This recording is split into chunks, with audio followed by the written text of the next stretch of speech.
You're going to hear that because everyone has a problem, with them coming out. So, Shania, I want you to tell them as to, if you're going to help someone.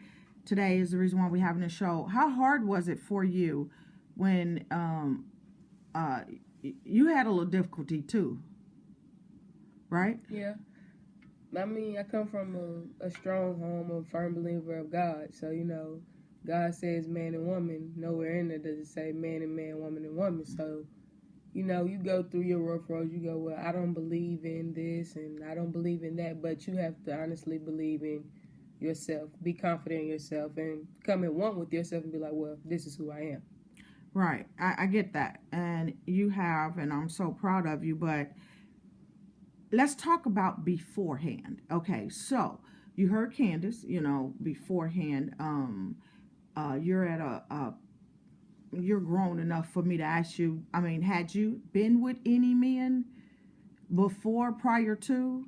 I mean, nothing serious. I was young, so right. I mean, relationships as a young age, 13, 14, it's not that serious. Right. So, like once you move on into high school, then that's when you become serious with one another, mm-hmm. Who each other are. Mm-hmm. So, then you realize. So when did you figure out, or when did you decide that you wanted to date women, or, I mean, when did it happen for you?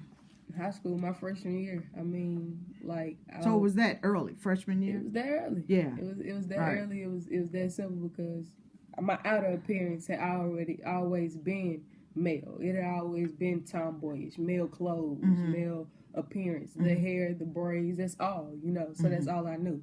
So then when I got on to high school, I got to seeing that guys really weren't my thing. Yeah, okay, we cool, we can hang, we can chill, but it's not.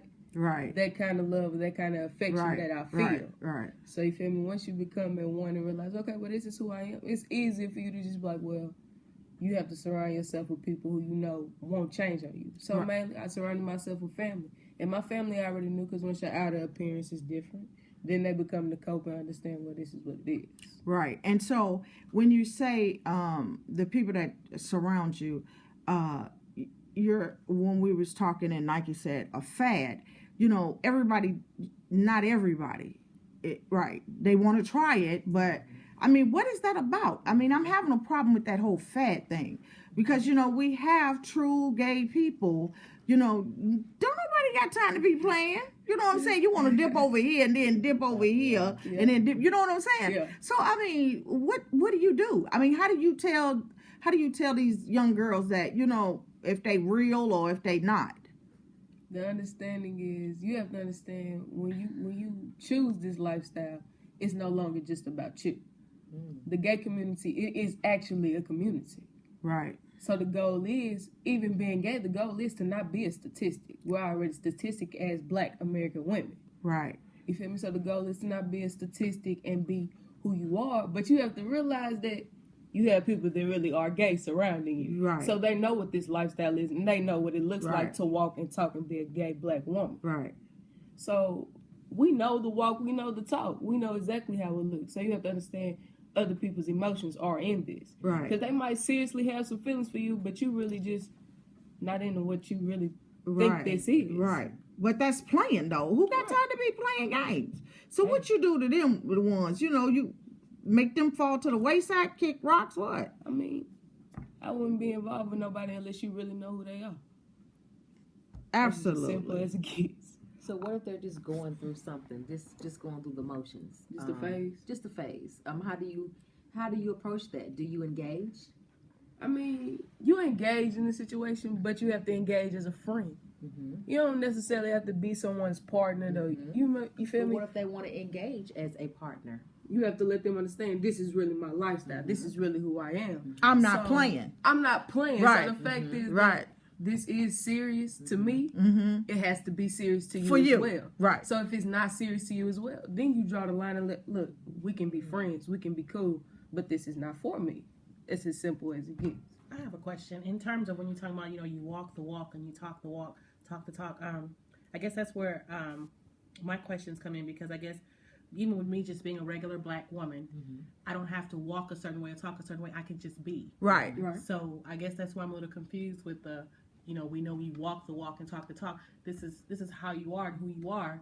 Why does there have to be a walker and a walker or the talker and the talker? It's their community. You know what I'm saying? too. Like you have that's to, yeah. that's a lot. you It have seems to like know there's their pressure. community. It's a Seems like there's it's a pressure community. coming from I mean, it's hard. I mean, you get the stares, you get the mugs, and you get the looks. But at some point, you have to realize it's just a look. It's just a look to you now. You feel me? I mean, my outer appearance, you'll get used to me, right? So if you see me every day and I'm in male clothes, or you see me every day and I have dress, then you're used to that. So the mug that they give or the stare that they give, you get used to it. And you realize, okay, they staring at me because I'm not straight or I'm not with a man. So, of course, there's a walk and there's a talk because you're with a whole nother sex. It's not what everyone else believes. But not necessarily because of how you look, though. Because Not necessarily because because of how you dreads look. is not a. Oh, it's not sexual thing necessarily a statistic, not Yeah. necessarily dreads, in the clothing. not yeah. necessarily clothing. I mean, I know a lot of straight women with haircuts. So Right, it's nothing right, wrong right, with right, that. right, Yeah, I just right, wanted to right, make that. I just wanted to Yeah, make yeah, that clear, like, absolutely. That's fine. Yes, Yeah. I love Yeah. my mohawk. Yeah, Yeah. yeah, yeah. You know what I'm saying? Yeah. And see, just to touch bases on that of what she just said, believe you me, I asked Candace. You know what I mean? Because I am one of those statistics that I am a real woman and I've always been a tomboy. You know what I'm saying? And so